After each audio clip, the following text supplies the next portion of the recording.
जी को बचाया। हाँ, हो सकता है कुछ ज्यादा कम ज्यादा होता रहता है बताने में। भाई हम किसी की महिमा गा रहे हैं तो हो सकता है हमारे सोच में कुछ और ज्यादा हो, मैं और ज्यादा बोल गया, लेकिन आपकी समझ में कुछ कम है तो हो सकता है कम हो जाए। बाकी ऐसा नहीं कि हम इनकार नहीं कर सकते। तो भगवान राम को आशीर्वाद पिताजी को ने कोई मिले, 4 बेटा पैदा हुए, खीर रूपी प्रसाद उन्हें दिया गया, जिसके प्रभाव से चाहे आशीर्वाद से मान लो उनको 4 बेटे पैदा हुए। पैदा भे कि नहीं भे, लक्ष्मण भरत शत्रुघ्न नाम तो है, इतना बड़ा इतिहास बनो रखा है। अगर कोई सोचे कि मिटा देवे या ये कह दे ऐसा नहीं हुआ, कुछ लोग तो ये भी कहते हैं कि भगवान राम भये नहीं। अभी कुछ लोगों ने ये आवाज उठाई है, वो तो सीधे कहते हैं ये है ही नहीं, एकदम झूठ है। वो तो कहते हैं भगवान राम थे ही नहीं। ये तो जाने क्या, एक शंख जाने कौन, तो शंख जाने क्या नाम लेते हैं, वो राजा था और वो वहां से आया आर्य विदेश से, और आकर के यहाँ के लोगों को, सीधे साधे लोगों को डराया धमकाया, मारा पीटा और राजा बन गया और वही राम बन गया। ऐसा लोग बता रहे हैं। बताओ भाई क्या करोगे। लेकिन बता दिया कि बुद्धि तुम्हार, कलम तुम्हारे हाथे, बोल रहे का तुम्हारे हाथे, जो चाहो तो बोलो, जो मर्जी है बोल दो, इसमें कुछ नहीं पड़ता। तुम कह दो कि सूर्य काला होता है तो लिख दो, तुम्हें क्या लिखने में जाता है, लिख दो। हाँ भैया एक दिन सूर्य हो गया था ना काला, पूछ लो ये बुजुर्ग बैठे तमाम लोगों को मालूम है काला हो गया है। जब आंधी आई थी करिया वाली तो तुम्हें सब करिया करिया दिखा रहा है कि नहीं, पूछ लेते। तो कहते हैं सूर्य काला था, तो सूर्य थोड़ा काला था, काली आंधी आई थी, बिल्कुल अधेला हो गया था तो हो गया था। अब कह दो सूरज काले थे तो तुमने लिखने में क्या जाता है, लिख दो, पढ़ने वाला पढ़ लेगा, बताने वाला बता देगा। अब कुछ लोग तो ऐसा भी कह सकते हैं कि काली आंधी आई नहीं थी कभी। अरे हम लोग तो मन में ना, क्योंकि हमारे जमाने तो आ नहीं रही है, हमारे जमाने तो आ नहीं रही, इनके जमाने में आई थी। कहा मैं दिया का उजाला नहीं हो रहा था, इतनी काली थी, अपने हाथ नहीं दिखते थे, इतनी काली थी, इतनी काली आंधी थी कि अपना ही हाथ नहीं दिखाई पड़ता था। यही लोग बता रहे हैं। जरा सोचो, अब हम कहते नहीं आती, हम कहते नहीं आती, तो ये हो सकता है, ये तो जो हो गया हो गया। अभी भी जैसे हमारे बच्चे बैठे हैं, अब हम लोग कहते ज्वालामुखी होता है, ये लोग कहते कई ज्वालामुखी होते हैं।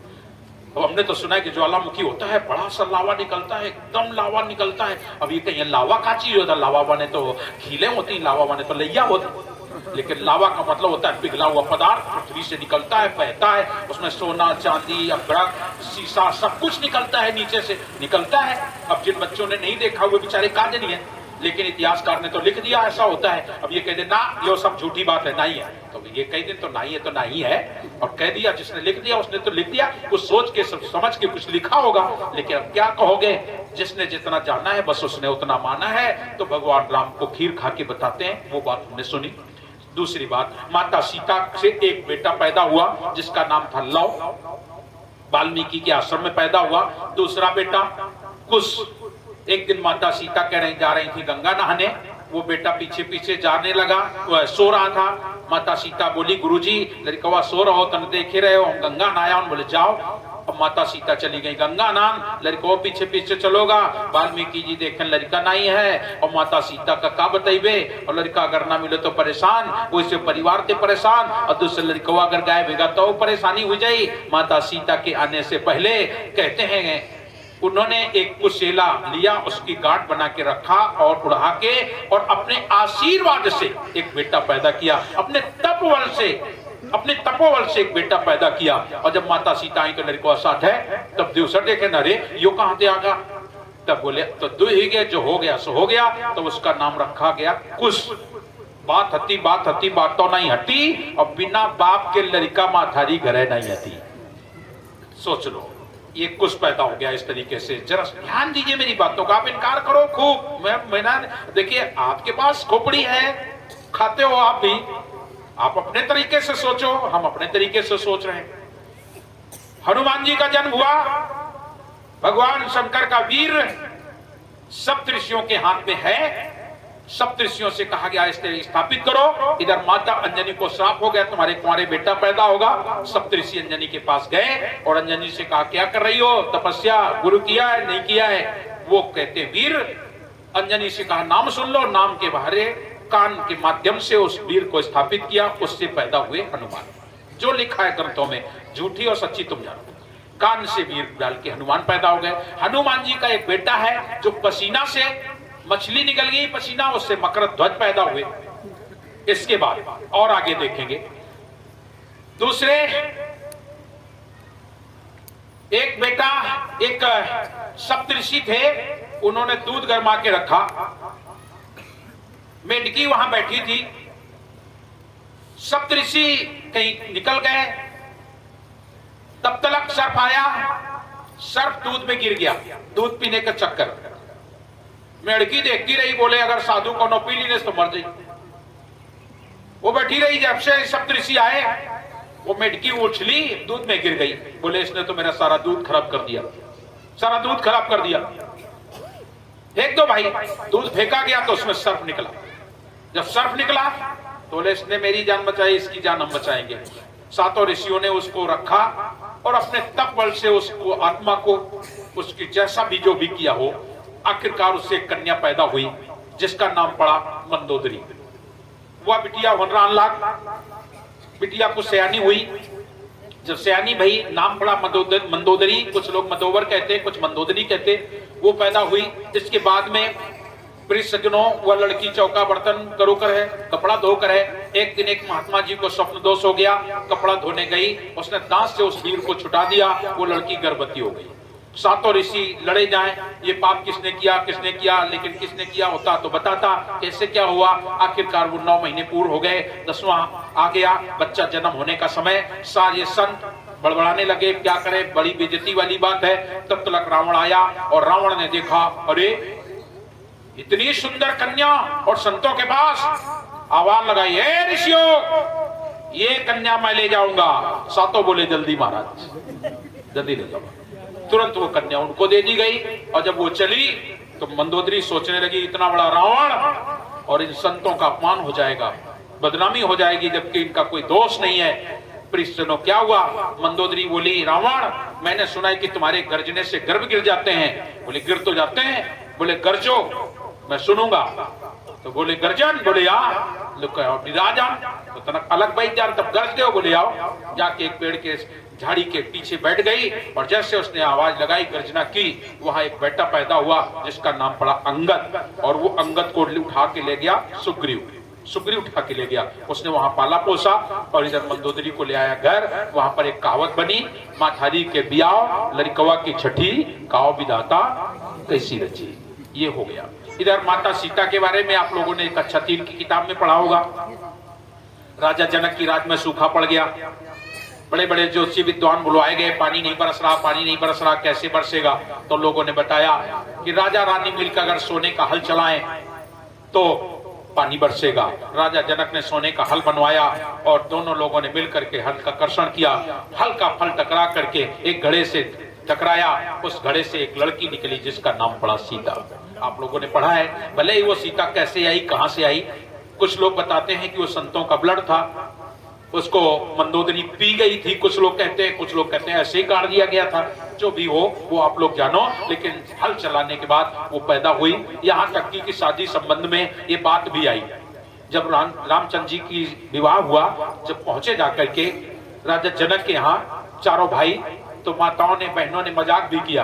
बोले देखो इनकी माता जी कैसी हैं। बोले कैसी हैं? बोले अति उदार करतूतदार, अति उदार करतूतदार, अवधपुरी की बामा, और खीर खाए पैदा शुद्ध करती, पति कर कछू न कामा। तो भगवान राम ने जवाब दिया, क्या बात करती हो, अपने घरे तो देख लियो करो, कोई नहीं जन्मो मात पिता भी बांधे बेद की रीत, और तुम्हारे तो सब मई से उपजी, हमारे यस नहीं रीत। बोले तुम्हें अगर बिटियां जरूरत हो तो हर चलाओ और बिल ले आओ, हरे के पीछे पीछे नहीं करती हैं। अरे हमारे घर तो खीर खा के खाई होती, हम तो माता जी थे पैदा और तुम्हारे तो हरे थे। तो जरा सोचो ये माता सीता का कैसे जन्म हुआ।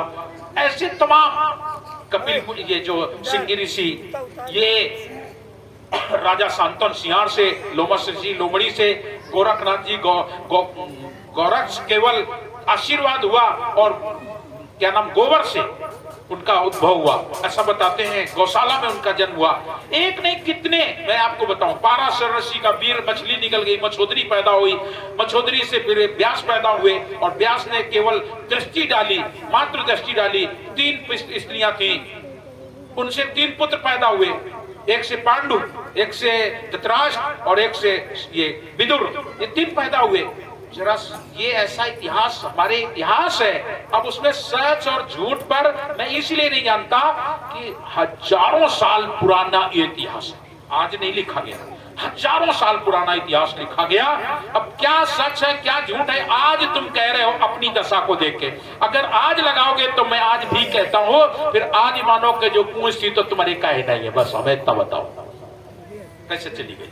फिर वहीं पर बहलोचन के बारे में कहा गया। बहलोचन के पेट से लड़का पैदा हुआ, भगवान शंकर के यहाँ गए, बोते उनको राख दे दी, उन्होंने खा ली, उनके बेटा पैदा हुआ, मर गया। आखिरकार उसकी सती होने गई स्त्री, तो आग लगाई तो बहलोचन के पेट से लड़का निकला। तब उसने कहा क्या करे, जल जाए कि इसको रखें? बोले नहीं, इसको रखो, और उसको जला दिया गया। और साखी बनी जलन कहो तो जलन न पाई आज पति के साथ, और उनके सुत ऐसे भय जो हरि पसारे हो। हाँ, गोकर्ण के बारे में आता है, उनके पिताजी का नाम आत्मदेव। आत्मदेव कोई संतान नहीं थी, भगवान शंकर के पास पहुंचे, भगवान शंकर से प्रार्थना की कि मेरे कोई बेटा नहीं। उन्होंने एक फल दिया, ये लो फल, जाओ दे दो जाके अपनी पत्नी को, बेटा पैदा होगा। फल ले आए, अपनी पत्नी को दिया। पत्नी बोली ले तो लिया लेकिन खाया नहीं। बोले बेटा पैदा होने में बड़ी समस्या होती है और कौन क्या करेगा, मैं नहीं करूंगा। अपनी बहन को बुलाया जो गर्भवती थी, उसको बुलवा के भीतर रखा, और उसके जो बेटा पैदा हुआ उसका नाम पड़ा दुष्टदुम्भी।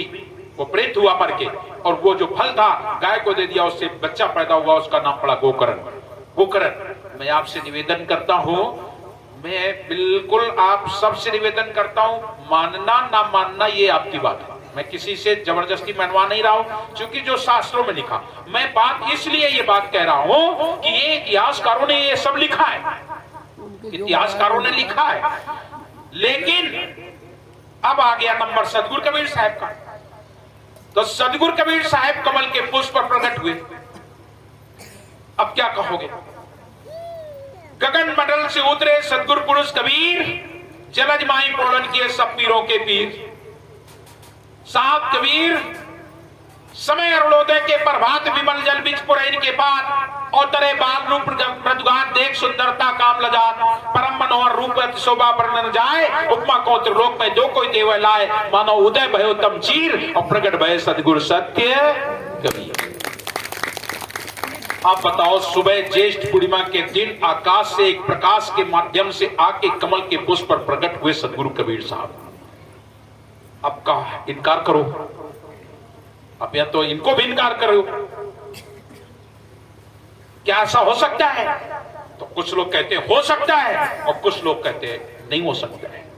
दोनों बातें, कबीर पंथ में ही या अन्य लोग इस बात को दो तरीके से इनकार करते हैं। एक तरफ कहते हैं ऐसा हो सकता है, और हो सकता है तो आज भी हम लोग सदगुरु कबीर साहब को सत्पुरुष मानते हैं, और उन्होंने जो लीलाएं दिखाई वो सबके जानकारी में है कि ऐसा काम एक साधारण मनुष्य नहीं कर सकता।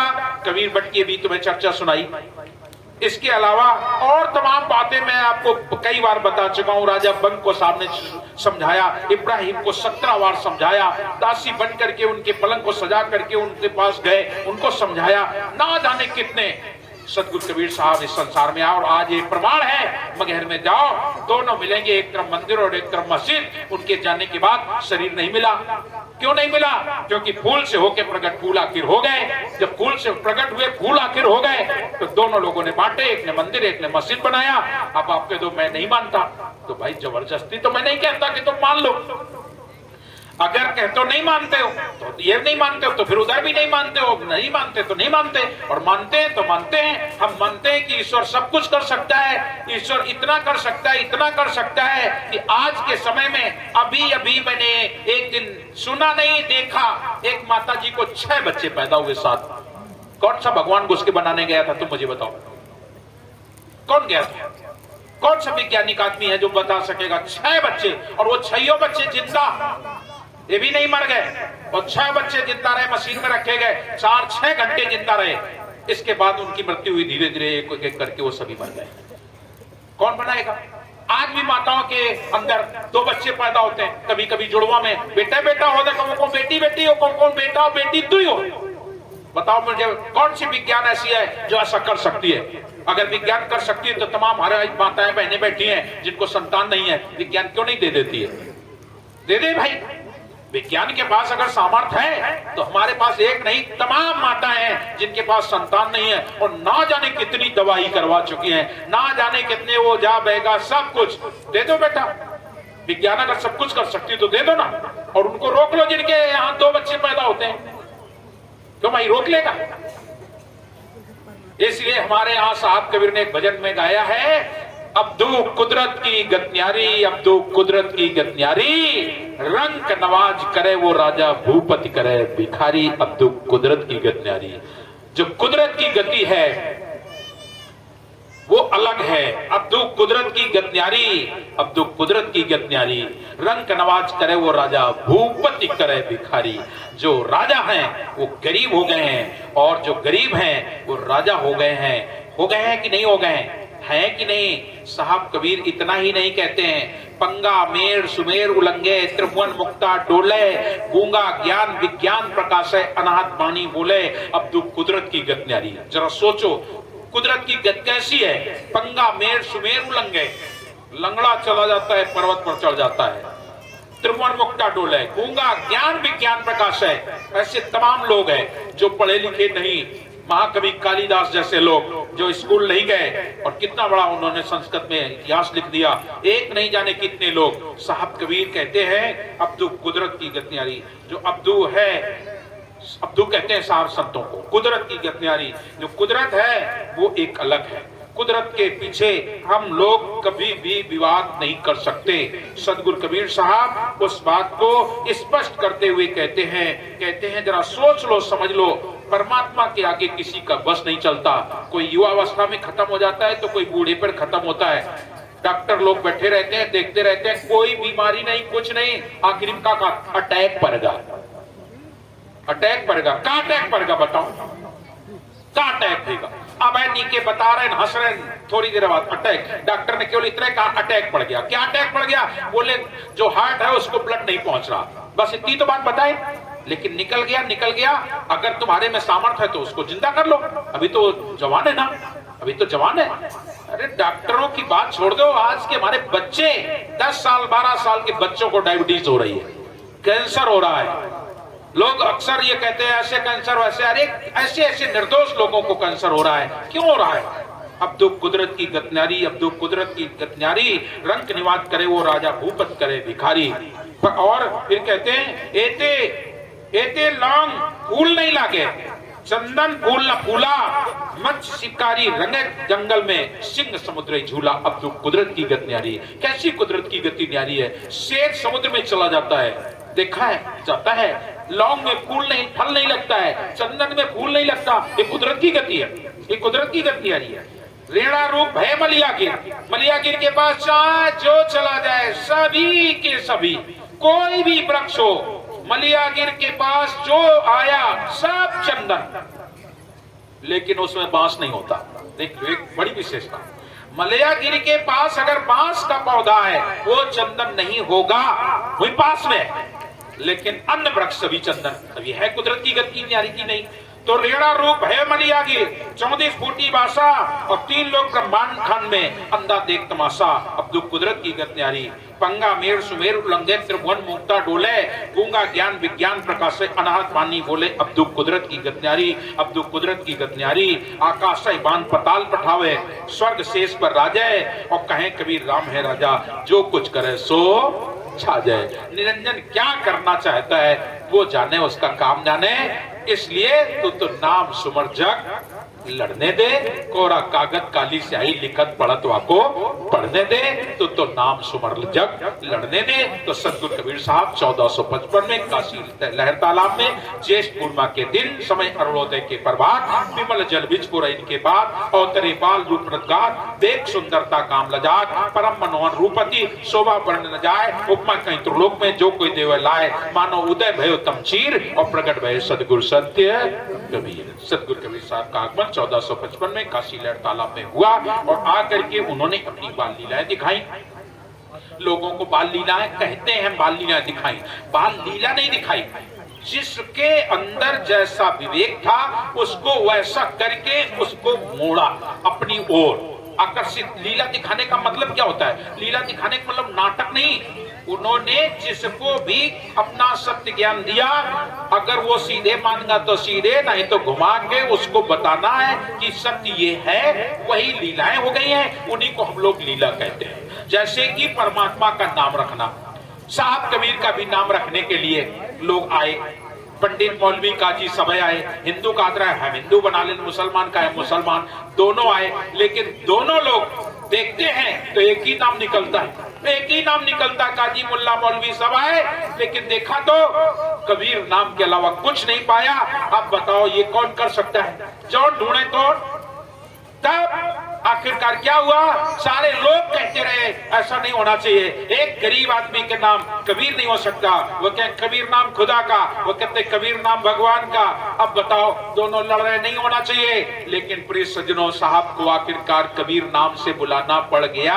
और कबीर कौन है, किसको कहते हैं कबीर? कबीर तो वेदों में भरा पड़ा है, एक नहीं कितनी जगह है। कबीर सलिलंबा न्यात कबीर, कबीर समझा कबीर में तस्ता प्रचोदयात, अथर्वण वेद में लिखा है। हर तुम नुपास्ते सर्वावा सहवावा सूत्र तुम ते गृह अजायत, ये साहब कबीर का नाम अथर्वण वेद में लिखा हुआ है। 101 श्लोक पार्वती जी ने पूछा और भगवान शंकर ने उसका वर्णन किया। साहब कबीर से पूछते त्रिअक्षर स्वामी को इति भवेद कबीर, तो भगवान शंकर ने कैसवम केवलम ब्रह्म रूप, कैसवम केवलम ब्रह्म रूप बीज रूपम तथोचा रहितो आदियंतो नयत कबीर सौचते, का सुख सागरो दाता बीज ज्ञानम तथोचा रहितो आदियंतो नयत कबीर सौचते। 101 श्लोक हमारे पास रखे हैं, जिसको पढ़ना पढ़ लो। अब तुम कहोगे कि वेदों में कहां से आ गया कबीर? अरे कबीर तो वो है, कबीर हम दीन दुनी दरवेशा। हमारे साहब कबीर कहते हैं हम एक दीन के अंदर है, एक दुनी के अंदर, एक दरवेश के अंदर है। कबीर हम दीन दुनी दरवेशा, हम किया सकल परवेशा, हम दुआ सलामत लेखा, हम शब्द स्वरूपी देखा, हम रुंड मुंड में फेरा, हम फाका फकर फकीरा, हम रमे कौन की नाल, हम चले कौन की चाल, हम सहजे सर्वज्ञ में, हमारी वार न पार, वार भी हमें पार भी हमें, नाना दरिया तीर सकल निरंतर हम रमे, हम गहरे गंभीर खाली खलक खलक के माहे, यो गुरु कहे कबीर, और जब सत्य नाम की आरती तो निर्मल भया शरीर। वो है सतगुरु कबीर। सतगुरु कबीर क्या है? सत्य सत्य के नाम से सत्य सागर भरा, सत्य का नाम तीन लोक छाजा, संत जन आरती करे प्रेम तारी भरे, ढोल निशान मृदंग बाजा, भक्ति सांची किया नाम निश्चय लिया, शून्य के शिखर पर ब्रह्मांड गाजा, सत्य कबीर सर्वज्ञ रमे, बजो सत्य नाम क्या रंग राजा। सब जगह ऐसे हैं सतगुरु कबीर, वो मेरे और तेरे से परे हैं, जो उन्हें जाने। मैं आपको बता दूं, जो लोग जातिवाद की बात करते हैं, ब्राह्मण क्षत्रिय वैश्य मुगल पठान सैयद शेख, ऐसा कोई नहीं बचा जो साहब कबीर को ना जानता हो और ना सुमिरन करता हो। हाँ ये हो सकता है कि मैं नहीं मानता, बस एक बात हो सकती। ब्राह्मणों में आपको बता दिया तत्वा जीवा ब्राह्मण थे, आज तक कबीर भट्ट में ब्राह्मण ही वहां बैठे। आपके यहाँ बुजुर्ग यहाँ बैठे होंगे, भिंड वाले साहब आया करते थे, रामेश्वर साहब, वो लोग तो ब्राह्मण थे। आज भी उनके यहाँ 2-3 लोग हैं, मान ब्रजमोहन साहब हैं, राम नरेश साहब हैं, विपिन साहब हैं, ये तो ब्राह्मण हैं और कई सालों कई पीढ़ियों से उनके यहाँ चले आ रहे हैं, कबीरपंथी हैं। आपके क्षेत्र में उनके बहुत सारे शिष्य मिलते हैं, तो क्या कहोगे कि ब्राह्मण लोग कबीरपंथी नहीं थे? ब्राह्मण कबीरपंथी नहीं। गोटा वाले साहब हमारे, वो तो हरिश्चंद्र पांडे, उनके यहाँ कई पीढ़ियों से कबीरपंथी चले आ रहे हैं, वो हैं माने हैं ब्राह्मण। तो ये दिलो दिमाग से निकाल दो, जहां ब्राह्मण है वहां ब्राह्मण है, जहां क्षत्रिय वहां क्षत्रिय कबीरपंथी है। आप चले जाओ महाराष्ट्र में, सावनेर और काटोल तहसील के अंतर्गत कम से कम 50 गांव होंगे, उनमें केवल भगवान राम के वंशज हैं, वो रघुआ पट्टी के नाम से जाने जाते हैं। पूरा टोटल कबीरपंथी, एक तो नहीं टोटल 100% कबीरपंथी। ये मणिदास हमारे साथ जा चुके हैं, पूछो इनसे, बाबूलाल साहब के हैं, इन लोगों से पूछो, एकदम राजघराने के लोग हैं। ऐसा ऐसा मकान आज भी देख लोगे दंग रह जाओगे। लकड़ी के उनके यहाँ एक एक खंबे की कीमत अभी 50-50 हजार की, ऐसे ऐसे जमींदारों के यहाँ ये लोग गए हमारे साथ, पूछ लो। सब रघुआ पट्टी पूरा ठाकुर है, पूरा कबीरपंथी है। तो ये दिल दिमाग से निकाल दो अपने यहाँ। इसका एक वो चलता है, अरे ये कबीर पंथ है, ये फलाने का है, ठिकाने का है, कोरियों का है, चमारों का है, ये दिल दिमाग से एकदम निकाल दो। वहां पूरा क्षत्रिय कबीरपंथी है। इसके अलावा मध्य प्रदेश, वहां पर ये छत्तीसगढ़ में कुर्मी समाज का क्षेत्र पड़ता है, जहां इस समय गामाखेड़ा स्थित है। पूरा कुर्मी समाज, पूरा कुर्मी।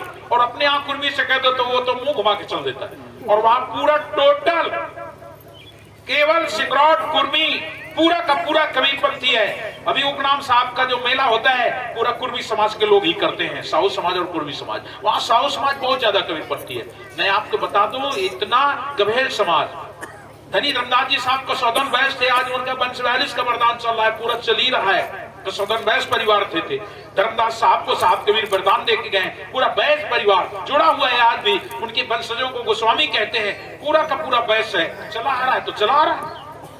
वही हम लोग धमदा गए, वहां पर एक गांव मिला खपरी, कलार खपरी। वहां पर कलार लोग 42 गांव में, 40-42 गांव सब कबीरपंथी। और अपने यहाँ कलार कहते हैं वो दारू उतारने वाले, और वो कलार बनिया होते हैं वहां पर, और वो टोटल कबीरपंथी। तो मैं आपसे निवेदन करता हूँ, ये हम कभी इस पर गौर नहीं करते। ये तो आप जैसे अभी आपको बताया पाल समाज है, हमारे यहाँ बघेल समाज बहुत सारे मानते हैं बघेल के। वो लोग बघेल लिखते हैं, हम अपने आप को पाल कहते हैं और बघेल हैं। और एक नहीं, तमाम मानते हैं और तमाम शिष्य हैं। देखिए बस वही बात है, जिसको लग गया, समझ में आ गया तो आ गया, नहीं समझ में आया तो ये तो ज्ञान है। किसकी समझ में आता है, किसी को नहीं समझ में आता है, जिसके आता है वो आता है। साहू समाज है अपने यहाँ, हमारे पास तो बहुत सारे साहू समाज, छत्तीसगढ़ में बहुत सारा साहू समाज है। कोरी समाज की स्थिति अपने यहाँ थोड़ा गड़बड़ ज्यादा, लेकिन अगर आप मध्य प्रदेश जाएंगे तो इंदौर देवास के अंदर आप जाना, और टोटल कबीर पंथी हैं और कोरी समाज के हैं बहुत ज्यादा। मैं तो जा चुका हूं देवास, उज्जैन और इंदौर, तीनों जगह वहां कोरी समाज के लोग हैं। और सब अपने नाम के आगे कबीर पंथी लिखते हैं, वो हो चाहे ना हो। लेकिन इस बात का मैंने विरोध भी किया, वो दारू पी रहे हैं लेकिन लिखते हैं कबीर पंथी। उनका ये गलत है, ऐसा नहीं होना चाहिए। लेकिन वहाँ बहुत कबीर, वहाँ कोरी समाज बहुत है। अपने यहाँ तो थोड़े थोड़े फुटकरों में पाए जाते हैं, थोड़े थोड़े पाए जाते हैं। और गांव कोरी समाज, गांव की गांव, मैं वहां जा चुका हूं भाई। तो ये दिल दिमाग से निकाल दो, बिल्कुल यहाँ कोई ऐसा नहीं है। साहब कबीर सबके हैं, सब लोग उन्हें मानते हैं। जिसने उन्हें सत्पुरुष मान लिया, मान लिया। इसलिए आपके रूरा आश्रम में आ जाओ, हर वर्ग का आदमी मिलेगा, हर वर्ग का। कोई जात ऐसी नहीं है जल्दी जल्दी, हमें तो दिमाग में नहीं है। हाँ, कंजर जात के लोग हमारे शिष्य नहीं, दुनिया नहीं है बात। बाकी बंजारा बहुत शिष्य है, पासी समाज के लोग बहुत शिष्य हैं, साहू समाज हमारे पास बहुत शिष्य है, हमारे पास काछी लोग बहुत शिष्य हैं, ब्राह्मण ठाकुर बढ़िया सब शिष्य। भैया कबीर पंथ को बताने के लिए चाहिए, जो उसके जब समझ में आ गया वो है। तो सदगुरु कबीर साहब को कभी आप लोग सीमा में न बांधे कि मेरा मेरा। हाँ बनाओ अपना, मैं कहता ये नहीं कहता आप बनाइए, लेकिन बना लो। ऐसा मत करो कि अपना बनाओ और फिर पीते भी जाओ, गुरु भी कर लो और शुरू भी रहो, ये गड़बड़ बात है भाई। तो कबीर को कहीं किसी से बांधना नहीं, कोई बंधा हुआ नहीं, वो तो निर्बंध है। जैसे सूर्य है, सब लोग कहो मेरा सूर्य है, सबका सूरज है, सबका है। जो कहो मेरा है, मेरा है, मेरा है, मान लो मैं है सबका। पृथ्वी किसकी है? मेरी है। आप भी कहो मेरी है, तुम भी कहो मेरी है, सब लोग कहो मेरी है सबकी। हम सब लोग इसी पे चलते हैं, फिरते हैं, बड़े होते हैं, खाते पीते, इसी पे सोते, सब कुछ जो भी करना सब लोग कर रहे हैं, वो कर रहे हैं। हमारी है पृथ्वी, तो भी कह रहा हूं हमारी है।